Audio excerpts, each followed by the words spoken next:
It's Emma, and today we're going to go over a basic trick with right triangles. So say this is your right triangle, and if this is our angle, and we want to label sine, cosine, and tangent, we have to remember SOHCAHTOA, which is like this, and my arms aren't long enough. We do this because it helps us remember opposite, hypotenuse, and adjacent. The adjacent side is always going to be the one next to the angle that isn't the hypotenuse. So this would be our adjacent. The longest side is the hypotenuse, and the opposite that it's not touching is obviously the opposite. So to find the sine, cosine, or tangent, we look at the two letters following the first one. So sine is S, O, and H. S for sine, opposite, and hypotenuse. So O over H is going to equal our sine.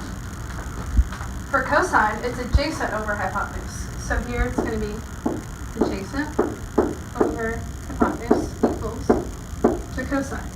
And for tangent, it's the opposite over the adjacent.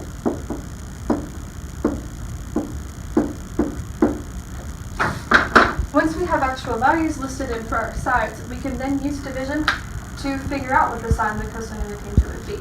Now, if we take this triangle and we, just kidding, rotate it,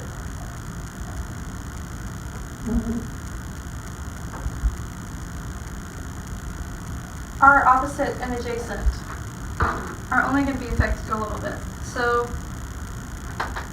let's say this is our angle now. This is going to be the opposite, adjacent, and hypotenuse this time. The hypotenuse will never change because it is always the longest side. And the opposite is always going to be the one not touching the angle. And when we rotate it, it just changes in the sense of the way you're looking at it, but not in the value of the sides. Thanks guys, and that's my introduction on basic tricks.